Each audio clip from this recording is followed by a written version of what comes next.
श्री गुरुचरित्र अध्याय 21 वामृत बालक सजीव केला. ओम श्री गणेशाय नमः. श्री सरस्वते नमः. श्री गुरुभ्ये नमः. श्री कुलदैवताय नमः. सिद्धयोगी नामधारकाला म्हणाले, नामधारका, त्या ब्रह्मचार्याने त्या मेलेल्या मुलाच्या आईची विचारपूस केली व तिचे सांत्वन करीत म्हणाले, हे बाई, तू विनाकारण शोक का करीत आहेस? मला सांग, या जगात चिरंजीव कोण झाला का? जो जन्मास आला त्याला मृत्यू अटळ आहे. हा संसार म्हणजे पाण्यावरील बुडबुड आहे. हा देह पृथ्वी, आब, तेज, वायू व आकाश या पंचमहाभूतांपासून बनलेला आहे. पंचमहाभूते विलग झाले की या देहाचा नाश होतो.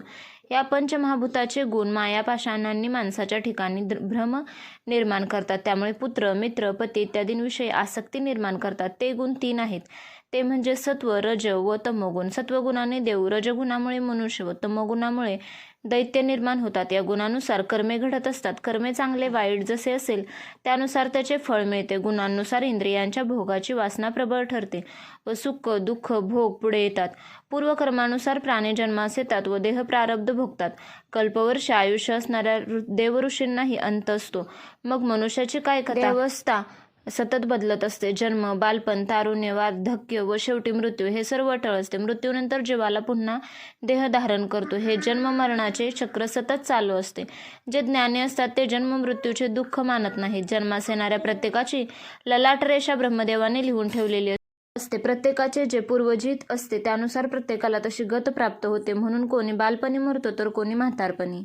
स्वप्नात दिसलेले धन जसे खरे मानता येत नाही त्याप्रमाणे देह दिकांची खात्री करता येत नाही. आजपर्यंत तू कोणकोणत्या योनीत जन्म घेतला हे तुला सांगता येईल का? तू मनुष्य योनीत जन्म घेतला होतास असे मानले तर त्या प्रत्येक जन्मात तू कोणाची आई होतीस, कोणाची पत्नी होतीस, तुझे आई वडील कोण होते हे तुला सांगता येईल का? नाही ना. मग आता या पुत्राचा वियोग झाला म्हणून विनाकारण शोक का करतेस? हा देह पंचभौतिक आहे. हा देह चर्म, मांस, हाडे, मूत्र यांचा नश्वर गठ्ठा आहे. कसला पुत्र आणि कसला मृत्यू? तू विनाकारण शोक करीत आहेस. आता ही मुलाचे अग्निसंस्कारासाठी देऊन मोकळी हो. ब्रह्मचार्याने असे परोपरीने समजावले असता ती ब्राह्मण स्त्री म्हणाली, स्वामी, तुम्ही जो मला उपदेश केला तो मला पटतो, पण तरी माझ्या मनाचे पूर्ण समाधान होत नाही. प्रारब्ध हेच तर अटळ असेल तर परमेश्वराची भक्ती कशासाठी करावयाची? परिसाच्या स्पर्शाने लोखंडाचे सोने नाही झाले असे कधी घडले का? मी भाग्यहीन दुर्दैवी म्हणून श्रीगुरूंना शरण गेले. त्यांनी मला अभय दिले. मी त्यावर विश्वास ठेवला. ताप आला तर मनुष्य वैद्याकडे जाऊन औषध घेतो. श्री नृसिंह सरस्वती त्रैमूर्तीचा अवतार आहे. त्यांनी मला वर दिला. तो असत्य कसा ठरेल? मी त्यांच्या वचनांवर पूर्ण विश्वास ठेवला. असे असतानाही मला पुत्रवियोगाचे दुःख का भोगावे लागत आहे? श्रीगुरूंचे वचन खोटे ठरले. आता मी कोणावर विश्वास ठेवू? त्यापेक्षा मरण बरे.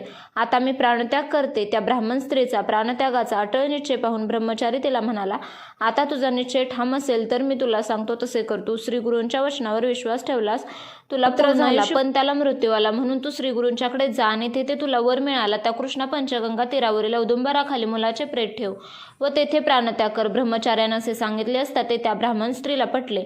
मग ती मुलाचे प्रेत पोटाशी बांधून औदुंबराजवळ गेली. तिने पुत्राचे प्रेत गुरुपादुकांजवळ ठेवले. तिचा पतीही तिच्याबरोबर होता.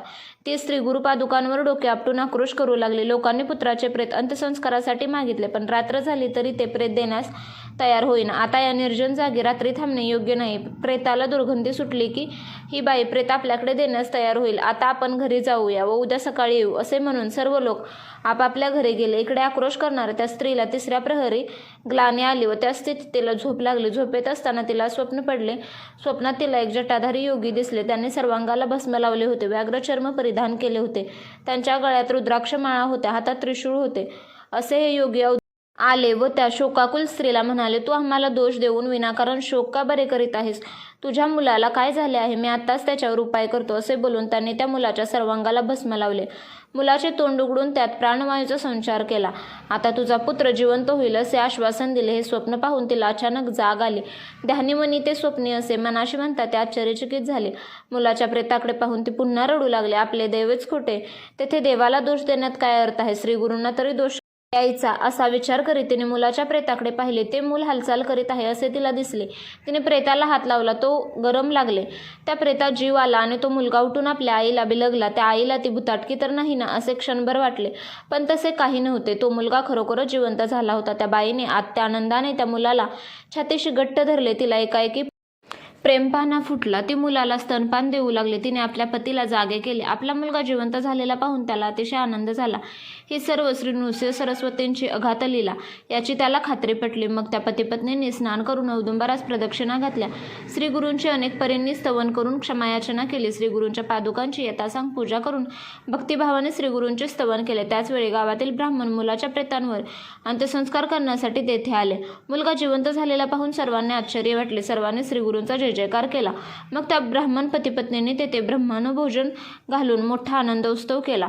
ही कथा सांगून सिद्धयोगी नामधारकास म्हणाले, नामधारका, औदुंबर क्षेत्र महिमा कसा आहे याची कथा मी तुला सांगितली. अशा अनेक कथा आहेत.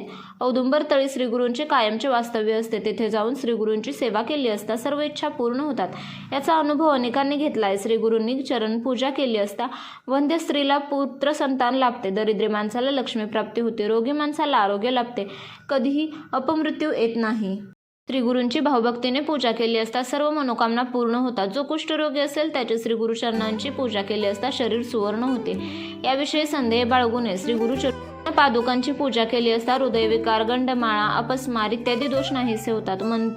मंदमती, बहिरा, मुक्का, पंगू, रक्तपितीग्रस्त यांनी औदुंबराची सेवा केली असता सर्व दोष जातात.